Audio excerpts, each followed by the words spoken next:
Adelante. Muy bien, muy buenas noches. Buenas noches a todos. Buenas Buenas noches. noches. Vamos a esta última sesión que es de literatura japonesa, con la presentación que ven ahí, porque pues redondea en buena medida lo que ya hemos tratado en capítulos, por ejemplo, tan bonitos como mitología, como religión, los que tienen que ver incluso con la cultura general, porque la literatura pues es una expresión absolutamente privilegiada de la condición japonesa y por eso redunda pues en una importancia extraordinaria y ha sido uno de los vehículos a través de los cuales la gente del resto del mundo ha ido conociendo con el paso del tiempo la mentalidad y la belleza, también la gracia de ser japonés, de la cultura japonesa, del propio Japón como escenario geográfico, en fin, de la historia, que tiene un vínculo muy profundo con la literatura, etcétera. Entonces, vamos a tratar en esta presentación de hacer algunas descripciones de las características más importantes de la literatura japonesa y luego entramos a hablar de algunos nombres, en principio los más conocidos y luego algunos de los menos conocidos que ayudan a tener como una idea más amplia de quiénes son los escritores y cómo escriben, cuál ha sido como el sino que ha marcado tanto la vieja clásica literatura japonesa como la literatura contemporánea de Japón. Y por eso, pues bien vale la pena insistir en esa, digamos, amable perspectiva que supone la literatura para entrar en el ámbito de la cultura. Vamos a ver entonces las características, 4 características primordiales e interesantes de la literatura japonesa, según el profesor Ushijima, que hace como literatura comparada, o que define en el marco de literatura comparada algunas características interesantes de la literatura japonesa en contraste con la literatura occidental, por ejemplo, la europea o la norteamericana. O con la literatura española. Entonces, ahí se puede ver la más clara distinción de cuál ha sido la marca de nacimiento de la literatura japonesa y cómo a través de su ya larga, muy larga historia, ha contrastado mucho con lo que pretende y con lo que mueve a la literatura occidental, por ejemplo, a la literatura española. Entonces, veamos la primera. Estas 4 características que destaca el profesor son fundamentales para comprender cuando uno se acerca a un texto de literatura japonesa, los contrastes de lo que va a sentir y de lo que va a encontrar, pues bien distinto de lo que se suele encontrar en literatura occidental. Por ejemplo, el arte para la vida. Cada uno de esos ítems los puedes abrir. El arte para la vida, por ejemplo, es efectivamente la idea de que todo está pensado para pues regodearse en vivir, por decirlo así, en la expresión más intensa de los sentimientos, que la vida es efectivamente como un río, un continuum, algo que nunca se detiene y en lo que hay que ponerse al lado, hay que navegar en ese río para poder captar la gracia de la literatura japonesa, eludiendo un poco esa obsesión que se tiene en Occidente por aprender algo, por enseñar algo o por demostrar una marcada erudición, etcétera. Más bien, este arte para la vida es de naturaleza vivencial y tiene pues un fin en sí mismo, dice, sin necesidad de añadirle finalidad u objetivo, evita lo lógico, lo abstracto y sistemático a favor de lo concreto, emocional y vital, ateniéndose a la escena particular de la vida, es decir, al servicio de la vida. Esa es pues, la primera marca de la literatura japonesa. Ahora cuando veamos, por ejemplo, el Genji Monogatari o el libro de las almohadas, o en fin, todo está muy ligado a la vida cotidiana y a la expresión de los sentimientos y a una especie de acompañamiento, narración de la vida y de las emociones y de los fracasos y de los logros que se derivan de ella. La segunda característica interesante es la continuidad, es decir, la literatura entendida como un continuum entre lo clásico y lo contemporáneo. En muchos aspectos lo que hace es mostrar la coexistencia de géneros antiguos con los nuevos que van apareciendo con los años. Como veremos después, la literatura japonesa es siempre adaptativa y como es adaptativa, pues nunca se niega de lo que esencialmente era, pero va recibiendo gradualmente influjos provenientes del exterior. Podría decirse que toda la vida y toda la cultura japonesa ha sido así. Por eso, como hemos visto, la influencia china se ha hecho sentir tan hondamente a través de los siglos. Andando el tiempo, otros actores, por ejemplo, los Estados Unidos y la literatura europea, han marcado fuertemente la vida y los valores de la literatura japonesa, pero siempre en una continuidad, es decir, siempre sin romper abruptamente con el pasado y dejando como ese halo, ese sello, esa marca que tradicionalmente ha tenido la literatura japonesa, como les digo, ligada a la vida, ligada a lo que le pasa efectivamente a los propios actores japoneses, que son su verdadero componente vital. La tercera es la parquedad de recursos, es decir, el hecho de que no utiliza recursos muy grandilocuentes ni ampulosos, sino desde lo más humilde hacia lo más complejo, en virtud de que, por ejemplo, Tanizaki decía que el idioma japonés no está hecho para la elocuencia, es un poco directo, es un poco referido al asunto y nada más.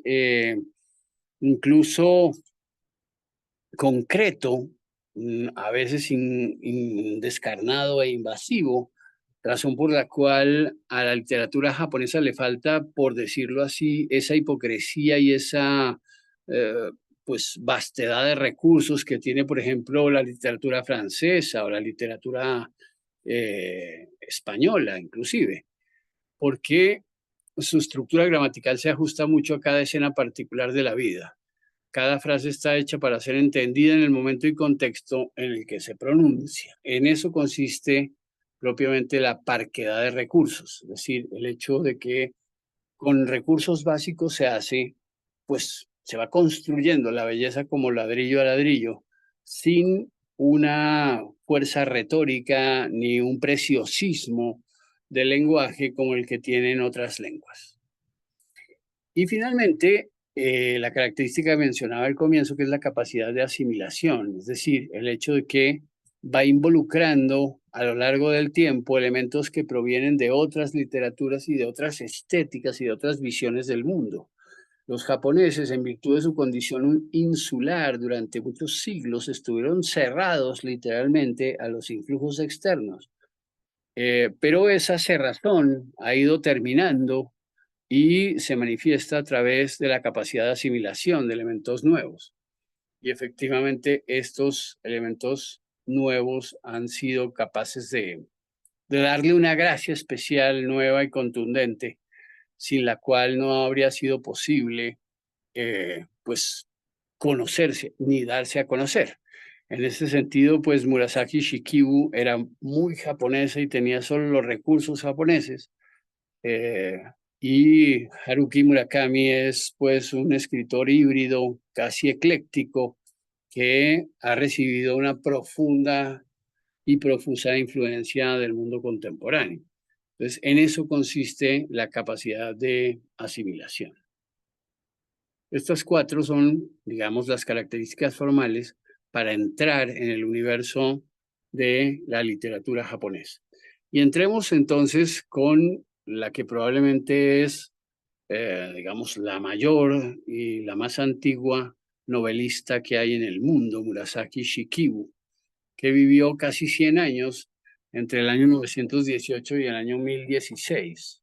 Casi 100 años, 98 años, en una época en que la gente vivía muy poco y la vida era muy azarosa. Pero ella, que era una doncella y una concubina de la dinastía Heian, una mujer hecha para el placer, para, digamos, contemplar la gracia de la vida y de la naturaleza, escribe la monumental Genji Monogatari o Historia de Genji, que es un caballero de la corte de ese tiempo, es decir, cerca del año 1000, del siglo X y comienzos del siglo XI, que tenía una serie de devaneos galantes y de aventuras y que a través de sus muy interesantes y muy atrevidas historias, un poco historias galantes, marca la pauta del conocimiento que uno tiene de cómo se vivía en la corte de Japón, uno de los emperadores Heian hace 1000 años. Esta novela es verdaderamente un milagro. Es casi de 900 a 1000 páginas en las traducciones contemporáneas, muy rica y muy prolija y muy destacada a contar las aventuras galantes con gran elegancia, con gran sobriedad, con lujo de detalles, de manera que uno se vuelve una especie de observador minucioso con todo ese rigor con el que se hacía en ese tiempo, no solo de los hechos, sino también de los sentimientos de su protagonista o de sus protagonistas, porque no es solamente Genji, sino que es un retrato de la corte en la que ella misma vivió, Murasaki Shikibu, hace 1000 años. Entonces, si uno quiere tener una idea muy fiel de cómo era la vida y cómo era la corte y cómo eran los hechos propios de la nobleza japonesa de hace 1000 años, la novela Genji Monogatari o Historia de Genji es absolutamente una delicia y imprescindible. Uno de los personajes que más ha destacado el valor de Genji Monogatari de Murasaki Shikibu fue el crítico norteamericano Harold Bloom. Harold Bloom participó en la traducción al inglés y en general en la difusión de la novela Genji Monogatari desde hace más de 30 años, eh, porque se hizo con un equipo de traducción muy minucioso, con un preciosismo extraordinario.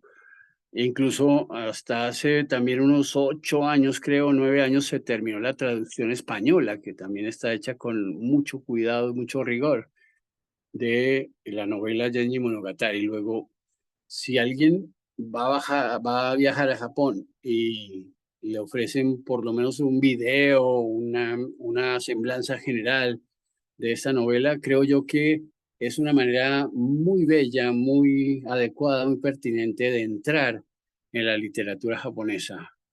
Esta bellísima novela, esa bellísima historia de Genji Monogatari, que es como un gran fresco, un gran cuadro de la mentalidad de Japón hace 1000 años.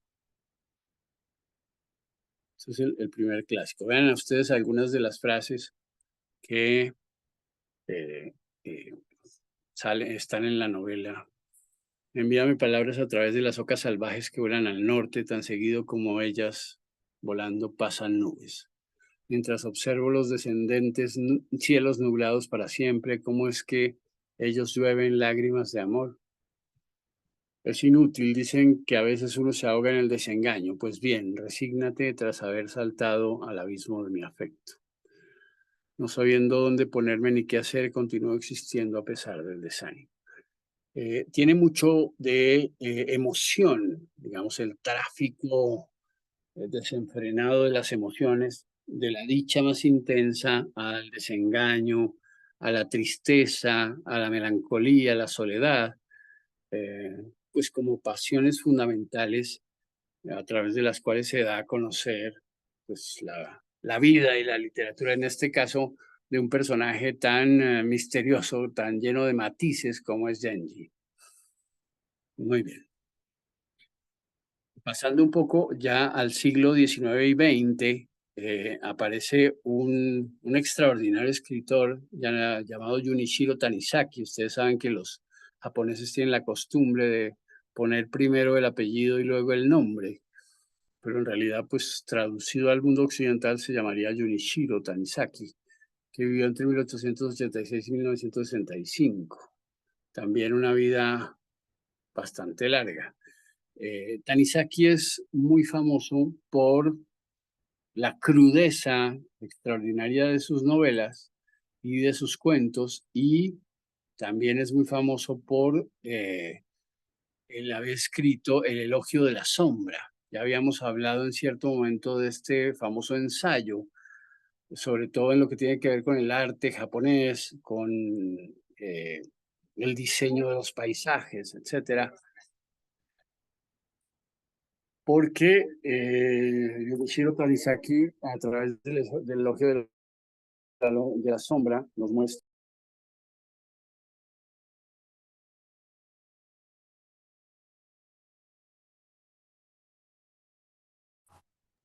la cara indirecta de Japón. ¿Sí me están oyendo ahora sí? Estamos allá. Tanizaki es una especie de crudo revelador de la tradición japonesa y del choque que esa tradición ha tenido con el mundo contemporáneo. Es decir, 1000 años después de Murasaki Shikibu. Aquí vamos a ver también una serie de autores medievales y también la transición, pero he destacado a 4 escritores que podrían ser como arquetipos de la literatura japonesa antigua y más contemporánea, para que alguien pues lo lleve puesto, por decirlo así, y escoja qué posibilidades hay de entender literatura japonesa así enviado de un solo golpe.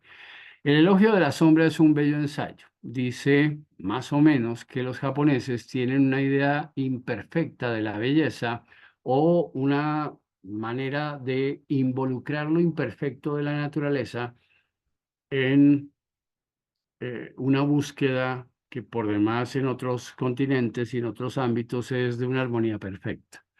Entonces, que esa imperfección y que ese aparente fallo que hay en lo oblicuo de la naturaleza, eso es lo que constituye la belleza para los japoneses. La sombra más que la luz o más que la luz radiante. Junichiro Tanizaki escribió muchos libros muy crudos. Por ejemplo, estos trozos que sacamos aquí muestran ese mundo oscuro, esa visión oscura de la naturaleza humana y de la soledad que caracteriza las novelas de Junichiro Tanizaki. Los únicos que conocen la verdadera soledad son los criminales. Su soledad es una lúgubre tiniebla toda oscura, sin ningún toque de luz ni rastro de iluminación, en la cual la moral y la religión están vedadas desde el comienzo. Precisamente es esa luz indirecta y difusa el elemento esencial de la belleza de nuestras residencias. Por ejemplo, eso es un trozo del elogio de la sombra. El destacar la luz indirecta y difusa, o esa alucinación que se deriva entre el sueño y la vigilia, o cuando uno sale de las sombras en un momento determinado y queda deslumbrado por la intensidad del sol. En fin, todos esos contrastes son la marca estética de la literatura japonesa en general, y en este caso a través del ejemplo de las novelas de Tanizaki, que resulta pues una manera muy propia y muy interesante de entrar en el siglo XIX y el siglo XX japoneses, en la idea de la transición estética y en la idea también de la soledad, la locura, el crimen, incluso la depravación. Ustedes habrán visto, por ejemplo, que el manga es sumamente descarnado y escatológico. Eso es un reflejo de ese espíritu, a veces exagerado y lanzado hacia el absurdo y el vacío de la vida, que, por ejemplo, respira en las novelas de Tanizaki. Yoshinari Akutagawa o Ryonosuke Akutagawa también lo reflejan de manera también muy intensa los directores de cine japoneses como Kurosawa o Nagisa Oshima. En fin, ya habíamos hablado un poco de esa condición estética tan extrema que aparentemente busca siempre la armonía y el control y el placer, y sin embargo también se divierte y también se complace en la disarmonía y a veces incluso en los más brutales contrastes. Como lo veremos en el escritor que sigue a continuación, que es probablemente el arquetipo de los escritores japoneses. Este personaje llamado Yukio Mishima, estudiado por ejemplo por la famosa Marguerite Yourcenar en un ensayo que se llama De la visión del vacío, Yukio Mishima representa el choque entre el mundo tradicional de Japón, sus reglas y sus valores, con una modernidad para la cual efectivamente no estaba preparado. Yukio Mishima nació en 1925, por tanto, vivió en su adolescencia las etapas de impresionante humillación que supuso la guerra y luego la derrota en la Segunda Guerra Mundial y la transición y la intervención de los Estados Unidos sobre la esencia misma de Japón. Yukio Mishima pues es recordado en Occidente como una especie de gran revelación de la exageración y de la sobrecarga de fuerza y de energía que caracteriza a la sociedad y a la mentalidad japonesa. Yukio Mishima entonces es, por decirlo así, una especie de extrema tensión. Las novelas son muy abrumadoras, muy crueles, muestran las dimensiones contradictorias de la condición humana. Una de ellas, por ejemplo, muy clásica, muy arquetípica, es la novela de El Pabellón de Oro o El Pabellón Dorado, en la que un monje adolescente, que nunca se ha podido sentir a pleno dentro de los rígidos ejercicios de la disciplina budista, y sabiendo que lo hace todo mal en relación con sus compañeros, pues tiene la idea de que lo único que podría hacer bien es desatar el final y la catástrofe para esos mismos monjes que hacen todos los días lo mismo y que buscan la perfección más denodada, de manera que él se quiere convertir en cabalmente lo contrario, el azote de esa condición tan medida o tan mesurada. En buena medida, esta novela del Pabellón Dorado explica lo que de manera vital y sorprendente y desafiante el propio Yukio Mishima hizo con su propia vida y con su propia literatura. Pasa por favor a la siguiente imagen y a los textos. La belleza es una forma de resistencia contra la muerte es el último acto de valentía y liberación. La belleza es una forma de resistencia contra la mediocridad y la vulgaridad, y el arte es la única forma de inmortalidad que tenemos los seres humanos. Pues todo esto lo digo antes de mostrar la foto siguiente, que es pues una especie de metáfora gráfica de la vida y de la muerte del famoso Yukio Mishima, que pretendía volver a la ética y a la estética samurái y la del sacrificio absoluto por la patria japonesa y por la cultura y por la mentalidad japonesa que consideraba fatalmente perdidas y humilladas tras las derrotas de la Segunda Guerra Mundial.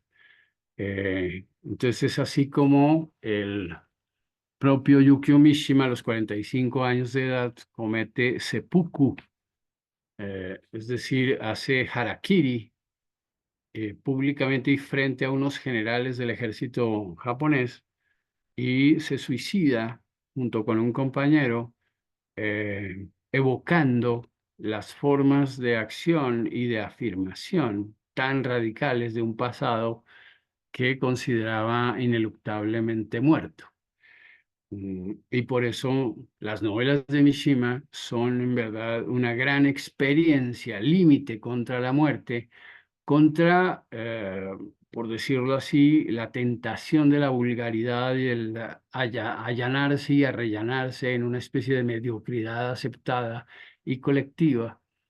Yukio Mishima prefiere, pues, formas gráficas de arte que están labradas incluso con su propia vida, con su propia muerte.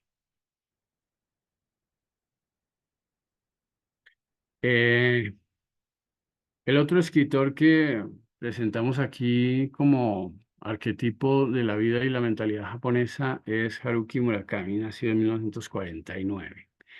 Murakami representa justamente el salto hacia lo que el profesor llamaba la asimilación de la literatura japonesa. Es decir, la mezcla de los valores de Occidente con la tradición y el misterio que hay inscrito en la manera japonesa de vivir y de escribir. En verdad, dice Murakami en algunas conferencias que la principal limitación que él tiene no es el tema, sino la lengua misma, el instrumento a través del cual ha de expresarlo. Porque la lengua japonesa resulta en muchos aspectos más directa, menos sinuosa, más exigente desde el punto de vista estético para expresar ideas nuevas con plenitud y sentido. Murakami pues ha sido, digamos, interpretado mucho más fuerte en Occidente que dentro de su propio país, en donde se le consideraba en muchos aspectos un disidente de las corrientes que tradicionalmente marcaron las grandes tendencias y las grandes vidas, como la de Oseki Akutagawa o la de Yasunari Kawabata, eh, Osamu Dazai. Es decir, los grandes nombres de la literatura japonesa en muchos aspectos tratan temas mucho más íntimos, mucho más directos, incluso más brutales como los de Yukio Mishima, que estos temas light, estos temas, digamos, eh, más, eh, más occidentalizados que trata Murakami y que precisamente le han dado la fama mundial. Haruki Murakami es probablemente el más famoso de los escritores en todos los tiempos de la literatura japonesa, y sin embargo no representa para la mayor parte de los japoneses, sino el estilo de una especie de semi-extranjero que en más de un sentido hubiera traicionado los paradigmas con los cuales se construyó la clásica literatura japonesa. Murakami es un explorador, digamos, experimental a través de sus novelas. Por favor, pasa a la siguiente. Eh, de, pues, fantasías muy, muy occidentales, como en la novela Tokyo Blues, como en las novelas que describen una especie de amor laberíntico o el contraste cultural de un japonés que vive fuera de sus fronteras, o las reacciones que tienen los extranjeros al llegar y no entender la vida, ni la literatura, ni los valores de Japón. En fin, tiene un tono bellamente existencialista, similar a una especie de constante reconstrucción de los sentimientos y de las emociones. Además, tiene un tono diletante para los japoneses. Por ejemplo, en esta frase que dice antes, creía que me haría mayor poco a poco, año tras año, pero no, uno se hace adulto de golpe y porrazo. Es decir, la aparición de la adultez se convierte en una especie de sufrimiento y de eh, dolencia que lo saca de un mundo de ensueño en el que había habitado durante largo tiempo. La siguiente foto para mostrar los, bueno, los libros de... Puedes volver un poco hacia atrás a ver si están ahí los libros de Haruki Murakami.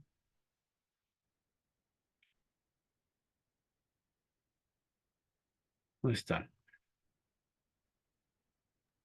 ¿En cuál me quedo? Un poquito más atrás, a ver si... Es que hay unos como que no alcanzaron a salir. Ahí está, esto. Haruki Murakami se vio influenciado por la cultura occidental, particularmente por el jazz. Sus escritos y relatos destacan detalles tanto realistas como surrealistas. Crea mundos en donde combina lo real y lo onírico. Estos son algunos de los libros más conocidos y famosos como 1K84, 1Q84 o Kafka en la otra orilla, La casa del carnero salvaje, Primera persona del singular, Crónica del pájaro que da cuerda al mundo.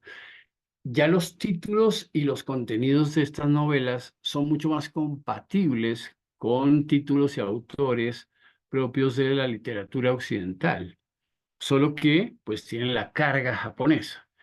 Eso es lo que ha hecho, primero, que Murakami y la literatura sean conocidas fuera de Japón, y segundo, que dentro del propio Japón también se empiecen a revisar los cánones con los cuales se aceptaba y se aclamaba la literatura hasta los tiempos de Yukio Mishima o Yasunari Kawabata, que pues fueron, por decirlo así, autores clásicos que llegaron hasta el siglo XX. En cambio, Murakami hace la transición hacia el siglo XXI y hacia un modelo de sociedad y de literatura mucho menos dramático y comprometido con sus propias realidades, incluso con su realidad japonesa, puesto que se trata casi siempre de las novelas de viajeros o de personas que reciben un influjo fuertemente occidentalizante, que hablan inglés o que hablan otras lenguas distintas del japonés, y que en alguna medida rompen el celofán de la insularidad que tradicionalmente había sido la marca de la vida y de la literatura en Japón. Ahora sí, muchas gracias. Ya podemos volver a los otros nombres. Aquí hay muchos otros autores que son interesantes y que sería pertinente situarlos en cada caso. Por ejemplo, Sei Shonagon era de los mismos tiempos de Haruki Murakami, de Murasaki Shikibu, perdón, de Murasaki Shikibu, la novelista de hace 1000 años. Sei Shonagon escribió el famoso libro de la almohada. El libro de la almohada es un conjunto de anotaciones y de reflexiones casi estéticas, casi cosméticas, sobre la vida cotidiana de las mujeres de la corte en el Imperio Heian, es decir, en la misma época en la que se escribió Genji Monogatari. Este libro de la almohada resulta en verdad, igual que la novela, un retrato muy fiel de cómo se veía el mundo y cómo se vivía en las cortes hace 1000 años. Este señor segundo, que se llama Shikamatsu Monzaemon, fue probablemente el más famoso de los dramaturgos en Japón. Como ustedes saben, en Japón ha sido muy importante el teatro no, el teatro kabuki y otros modelos de teatro en el que las representaciones reconstruyen ya no solo la vida de los determinados personajes, sino los sentimientos con un extraordinario rigor. Shikamatsu Monzaemon es una especie de gran dramaturgo del siglo XVII, vivió en el siglo XVII, de esa sociedad budista que, sin embargo, ya empezaba a recibir influjos del cristianismo, de las formas de vida y de las tecnologías provenientes de Occidente, etcétera, y sus obras de teatro reflejan ese choque que en el siglo XVII estaba sufriendo la sociedad japonesa.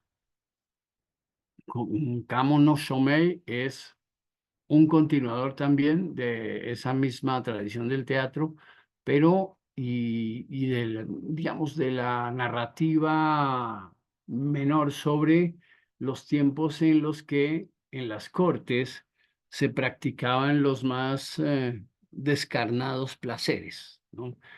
Entonces retrata aventuras galantes y una serie de costumbres y características vinculadas al placer y al sexo en el siglo XVIII y XIX.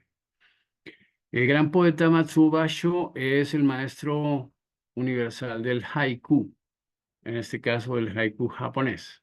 Aunque el haiku se practicaba muchos siglos antes de Matsuo Basho, se considera Basho probablemente el gran maestro del género haiku, es decir, el que fue capaz de reunir y compilar en sí toda la esencia y la belleza comprimida, casi exultante, de estos bellísimos, digamos, micropoemas que caracterizan la cultura del haiku. El haiku, pues, es un arte japonés muy denodado y muy antiguo, que tuvo magníficos ejecutores, pero Basho probablemente es el más querido, el más exaltado, el más recordado. Era un sabio budista del siglo XVII, de los mismos tiempos de Shikamatsu Monzaemon.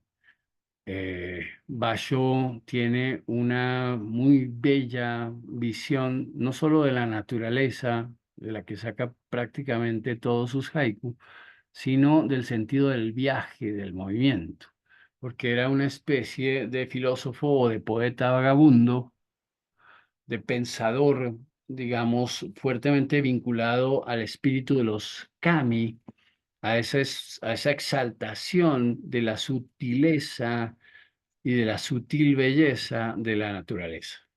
Por tanto, Matsuo Basho es también recomendable. Es decir, si ven por ahí una traducción o un libro incluso ilustrado, que muchos de ellos son muy bellamente ilustrados, en inglés sobre Matsuo Basho, claramente vale la pena comprarlo y leerlo, porque se trata de una experiencia muy bella, tanto en las traducciones como desde la perspectiva del tratamiento que las 17 sílabas del haiku tienen en la propia lengua japonesa. Y lo digo para aquellas personas que hacen la experiencia o están haciendo la experiencia de aprender un poco de japonés.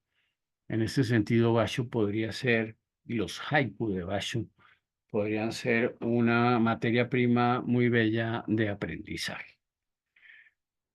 Ahí a continuación, en la página siguiente, hay otros muchos nombres que vamos a ir viendo. Por ejemplo, Fukuda Shiyoni, como verán ustedes, es muy frecuente que en la literatura japonesa haya casi tantos nombres femeninos como nombres masculinos, porque las mujeres fueron durante mucho tiempo, por decirlo así, la memoria colectiva y el eje de la crónica, el eje de la comprensión, sobre todo en los aspectos más íntimos, más delicados y más profundos de los sentimientos humanos. Y Fukuda Shiyoni es una escritora del siglo XVIII que justamente corresponde con el arte del ukiyo-e. El ukiyo-e es el grabado japonés, en el que están casi todos estos dibujos. Ese grabado ukiyo-e, pues es una especie de gran secreto estético y gran arte cultivado que se nutría también, pues, de la poesía, de la infidencia, de la crónica, digamos, íntima y de la expresión muy apasionada de los sentimientos. Jipen Shaiku es también un escritor de comienzos del siglo XIX, igual que Ueda Kinari, cronista de las cortes y también testigo de los cambios que se estaban operando en la sociedad japonesa ya cuando se pasó de las cortes de Kioto, tras las guerras de los tiempos de de Yoshitomo y de la era Yokohama, la era de las guerras civiles en 1567, el periodo Muromachi, etcétera. Jippen Shaiku y Ueda Kinari muestran la transición sobre todo a la capitalidad de Tokio, que resultó ser una ciudad bien diferente y proyectar una luz distinta a la que la vieja capital Kioto había proyectado durante cerca de 800 años. Por eso estos escritores resultan también una forma muy, muy adecuada y muy intensa de descubrir Japón. Yo aquí he citado, por ejemplo, a Enrique Gómez Carrillo y a Lafcadio Hearn. Lafcadio Hearn desde la lengua inglesa y Enrique Gómez Carrillo de la lengua española. A comienzos del siglo XX hicieron sendos ensayos sobre la literatura japonesa, sobre los escritores y sobre las bellezas, por decirlo así, las sutilezas y las gracias que ya a comienzos del siglo XX se podían captar de un mundo que, si bien aceptaba la transición, se resistía a cambiar buena parte de los secretos con los cuales creció y vivió. Algo parecido es también la figura de Moriogai. Moriogai ya en la final del XIX y comienzos del siglo XX. El siglo XX sin duda ha sido el siglo de mayor cantidad de escritores, de mayor cantidad de obras y en donde de un modo más apasionado se han conocido pues personajes que ya hemos visto aquí como Junichiro Tanizaki o como Yukio Mishima o como Yasunari Kawabata que veremos a continuación. Moriogai es un poco el reflejo de ese dolor de lo que se ha perdido y de la necesidad de ir en otra dirección que pues experimentalmente produce obras de gran belleza, pero que impresionan muy profundamente al lector. Aquí están algunos de los escritores más conocidos y más importantes del siglo XX. Natsume Soseki, que es como, por decirlo así, el padre de una literatura juguetona, de una literatura que no diríamos es infantil, pero es casi adolescente, es decir, tiene un sesgo experimental que ha producido en Occidente sobre todo un extraordinario gusto. Es decir, después de Yukio Mishima, después de Kawabata, Natsume Soseki se ha convertido en la gran revelación de los últimos años y por eso sus obras han sido prácticamente todas traducidas al inglés, al español, al francés, al alemán, a las principales lenguas occidentales. Pone a hablar a los gatos, pone a hablar a los animales, está muy fuertemente ligado a la idea de los kami, de que la naturaleza está animada, de que hay sorpresas en todas partes, de que uno se lleva con su sensibilidad un montón de factores y de misterios que simplemente no ha podido abarcar en el pasado y que gracias a las circunstancias y a los atributos de la literatura se convierten en algo maravilloso, cercano, alcanzable, incluso juguetón, lleno de gracia y de ternura. En ese sentido, Soseki es único en el panteón de la literatura japonesa, porque sin dejar de ser un escritor tradicional japonés, tiene tantas ocurrencias y es tan ingenuo y tan interesante y tan puro, por decirlo así, que produce un efecto de innegable conmoción y de innegable adhesión en los lectores occidentales. Exactamente lo contrario es el escritor siguiente, Ryunosuke Akutagawa. Ryunosuke Akutagawa, que vivió muy pocos años, que se suicidó, como muchos otros escritores japoneses, representaba justamente la trampa, la amargura del vivir, la idea de estar habitando en una sociedad del absurdo, la pérdida constante, la frustración de los sentimientos, la cárcel en la que, en buena medida, por la interpretación que el mundo hace de cada individuo, habita cada uno de estos seres atormentados que caracterizan sus novelas y sus cuentos. Eh, por ejemplo, el famoso cuento de Rashomon. Rashomon ha sido uno de los cuentos más leídos y representados de la literatura japonesa en Occidente, escrito por Akutagawa y después convertido en película por Akira Kurosawa. Rashomon muestra la idea de que nadie posee la verdad, de que todo el mundo se inventa su verdad y adapta las circunstancias a lo que prácticamente le conviene o a lo que mejor se aviene a su visión del mundo, y que en esa frontera de versiones encontradas prácticamente la posibilidad de comunicación y de acuerdo resulta imposible. Eh, entonces, Akutagawa es un escritor muy intenso, muy apasionado. Escribió pocos libros y, sin embargo, obtuvieron un éxito excepcional. Y él, como figura, está además muy cercano de esa demencia, de esa locura que contagió, por ejemplo, a Mishima, y que en general es una de las marcas de fábrica y de los sellos más poderosos de la literatura japonesa en general. Ishiyo Higuchi es una dama que hizo bellas novelas que están también muy cerca del viejo tema de la literatura japonesa, que es la pérdida de ciertas costumbres, el abandono de las formas de vida, de la tradición y la nostalgia, incluso el dolor que se experimenta porque esas formas de vida se han perdido, porque ya no regresarán ni los personajes, ni los sabores, ni las gracias del pasado. En muchos aspectos, Higuchi representa una suerte de bella nostalgia, incluso estoica, que acepta que las cosas ya nunca serán así, pero las extraña.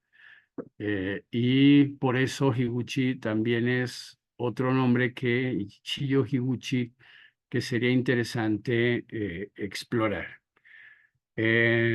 Toshonshi Masaki es otro escritor de la transición del siglo XIX al siglo XX. Como ven ustedes, igual que Soseki Akutagawa, esa fue una época muy fértil. También el propio Tanizaki pertenece a esa misma tradición que ya nunca iba a ver el esplendor de los samuráis, que ya nunca iba a disfrutar de las viejas historias, pero que alcanzó a oírlas de su tradición, de su escuela, de sus abuelos, etcétera, y a sentir una profunda nostalgia por ese mundo perdido. La siguiente, por favor, señorita.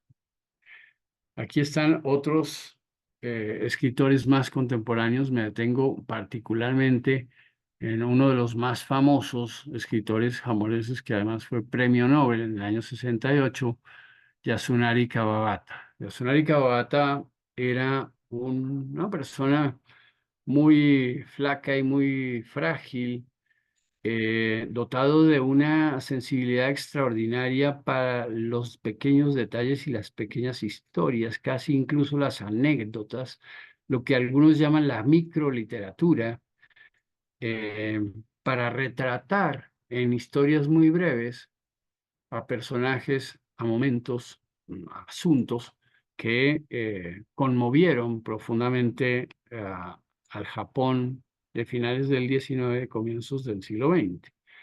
Como saben ustedes, Japón nunca había estado expuesto a la luz pública, nunca había sido, sus asuntos interiores nunca habían sido ventilados por actores extranjeros, y eso creaba una sensación pues de vergüenza colectiva sumamente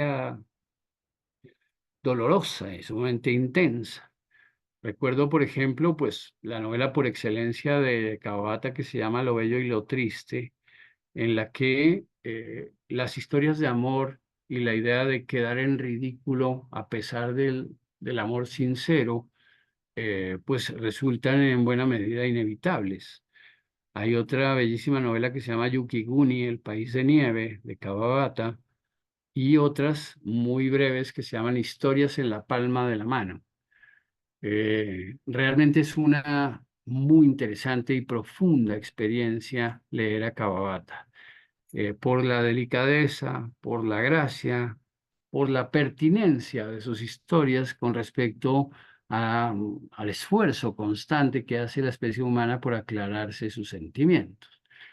Y ya solo en ese sentido, el leer esas breves historias de Kawabata resulta una manera, digamos, deliciosa y delicada de ir entrando progresivamente en una japonesidad misteriosa que creíamos que no podía comprenderse nunca. En realidad, cualquier literatura, incluso la de un país tan extraño como Japón, es posible contemplarla y comprenderla a medida que uno va entendiendo su historia, las características marcadas de su cultura y el tono, por decirlo así, con el que se hacen y se dicen las cosas. En este caso, claramente, la delicadeza es la marca, es el sello por excelencia de la literatura de Kawabata. Tatsuzo Ishikawa, Osamu Dazai, Shohei Oka son escritores políticos, escritores que vivieron la profunda frustración que durante el siglo XX supuso la humillación de Japón, no solo por la derrota en la guerra, sino por la necesidad de construir una sociedad nueva al compás de lo que los Estados Unidos estaban dictándole al país. Y sintieron ellos eso como una herida y como una vergüenza, igual que Yukio Mishima. Osamu Dazai, por ejemplo, constantemente obsesionado con el suicidio y reflejándolo, por supuesto, en su literatura, hasta que finalmente lo consiguió, hasta que finalmente se suicidó. Shohei Oka es un escritor que hace crónicas de las renuncias y las pérdidas que supuso en Japón en el siglo XX, el hecho, por ejemplo, impresionante para los japoneses que su propio emperador fuera objeto de críticas en el extranjero, o que incluso se hablara mal de él, etcétera, lo cual producía una sensación colectiva de humillación y de desazón. En fin, los escritores de Japón son en verdad un reflejo no solo de lo que se ve, sino de lo que no se ve en la sociedad, de lo que aparece, de lo que no aparece, de lo sutil. Si hay algún país en donde la palabra sutil sea verdaderamente decisivo e importante, ese país es sin duda Japón. Efectivamente hay un mundo que flota y que completa el mundo que uno alcanza a ver.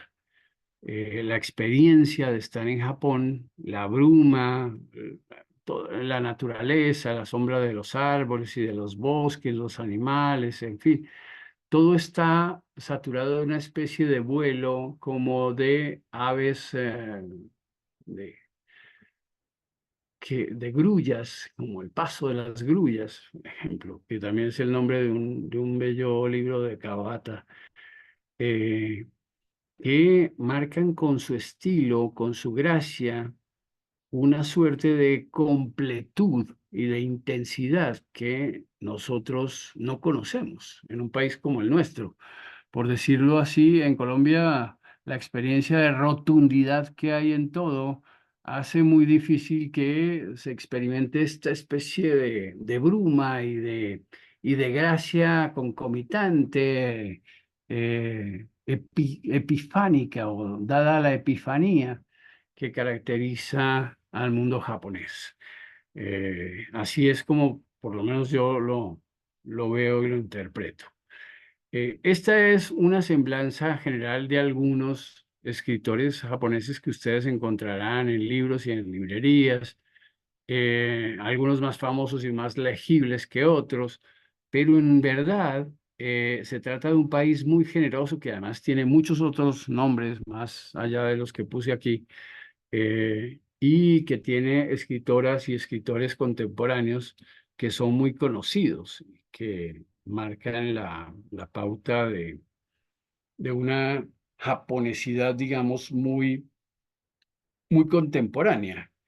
Eso pues se ha convertido en una verdadera obsesión. Por ejemplo, Sayaka Murata. Sayaka Murata es una escritora contemporánea que ha gozado de mucho éxito en tiempos recientes. Kobo Abe, Kensaburo Oe. En la página siguiente están algunos de los ganadores de los Nobel. ¿Podrías pasar a la siguiente, Juliana?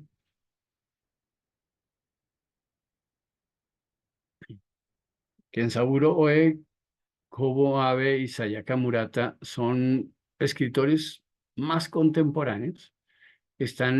Oe y Kobo Abe están muy ligados a la visión kafkiana del mundo y al destacar la condición de absurdo que hay en tantas cosas y relaciones y vidas de la vida contemporánea. Y en alguna forma se refieren con sorna, casi con dolor y eh, con humor también a algunos de los absurdos de la vida japonesa de hoy, de la modernización de Japón, de todo lo que hay que aceptar como propio y como inabordable, como carne fresca de lo que sería la esencia del Japón contemporáneo, incluyendo cosas como el manga, la música de hoy, esa visión cuasi adolescente del mundo que a escritores como Kensaburo Oe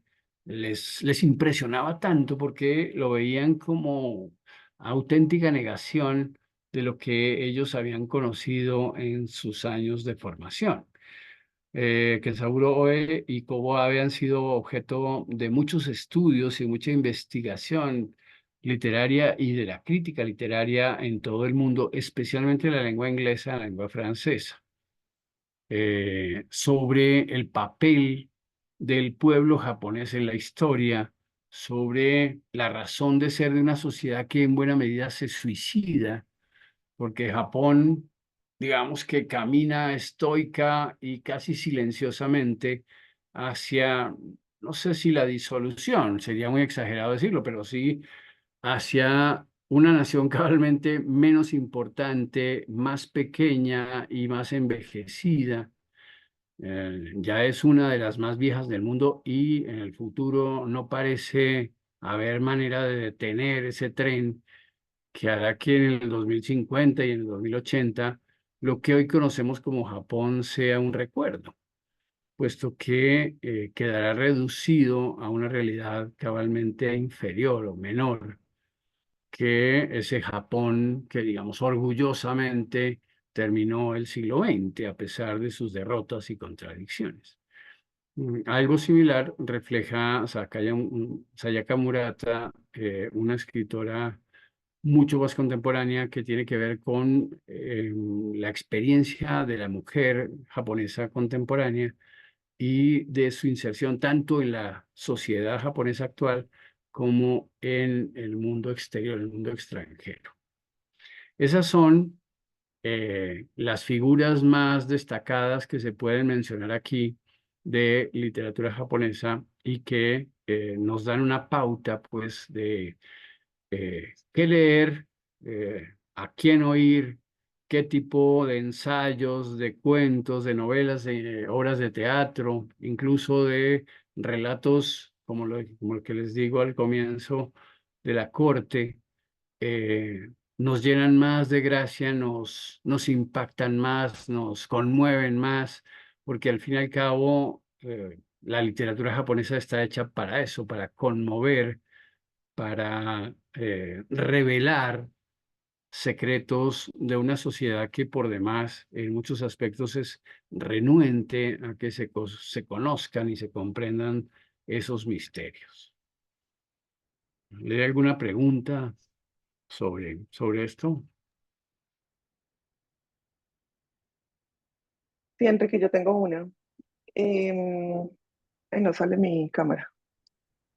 Bueno, así ya. Es un tema denso porque digamos que uno tiene la impresión de que la literatura japonesa es difícil. Eh, que es primero como el huevo o la gallina. Para entender la mentalidad japonesa hay que primero estudiar la historia y meterse en temas un poquito más sociológicos para luego poder entender la literatura, o a través de la literatura uno puede entender ese camino ahí hacia atrás. La verdad es que no sé contestarte esa pregunta porque puede que sean las dos cosas, puede que ambas sean vías expeditas.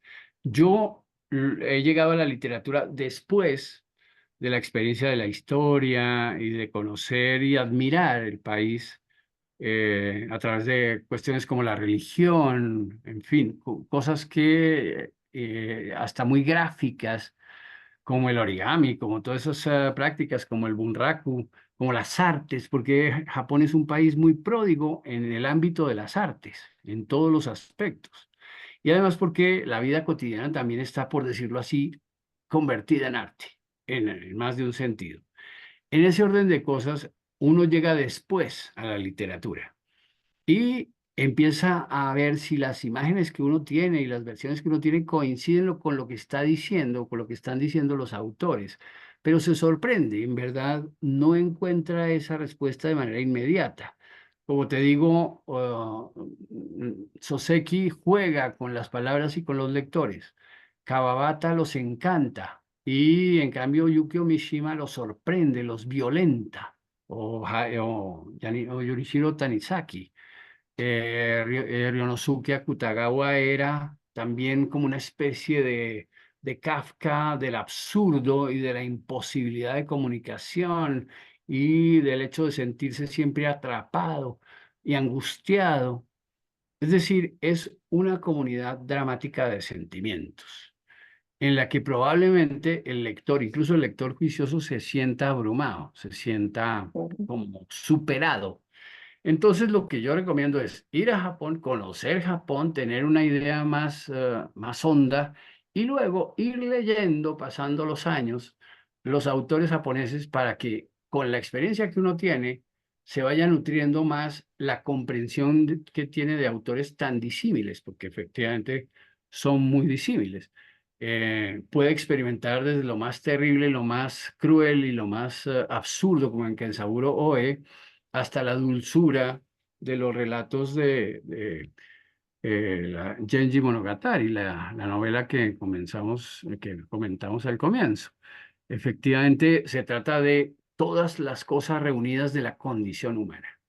Lo que sí es muy bonito es que la literatura japonesa abarca la condición humana. Y eso pues desde la angustia mayor, desde el suicida, desde el personaje al borde de la muerte hasta la dulzura de la contemplación del paisaje, muy simple en las palabras de Matsuo Basho, del poeta, los haiku, la dulzura de la naturaleza, la idea de sorprenderse con un pequeño movimiento, con algún pequeño giro del espíritu, con los juegos de las nubes, etcétera. Sí, yo confieso que la literatura japonesa, pues sí, yo no he podido con Murakami, entonces el resto me parece como un reto, pero yo creo que sí, después del viaje quiero hacer esa exploración y los invito a todos a que hagamos, por lo menos después cojamos un autor de estos que nos dijo Enrique hoy y Sí, hagamos el yo ejercicio. recomendaría para eso cuando vuelvan a Kawabata, leerlo. Leer, por ejemplo, esa bella novela que se llama Lo Bello y lo Triste. Lo Bello y lo Triste es una novela que todo el mundo puede comprender muy fácil y que en alguna forma resume las dos tendencias principales, la más escatológica y la más contemplativa, y que está pues tan cercana a las emociones y a los sentimientos. Entonces, esa novela, Lo bello y lo triste, es como la síntesis de la literatura japonesa y es una puerta de entrada a través de la cual uno después puede ir conociendo muchas otras cosas. Gracias, Enrique. ¿Alguien tiene alguna pregunta? ¿Algún comentario? ¿No? Bueno, entonces voy a dejar de grabar.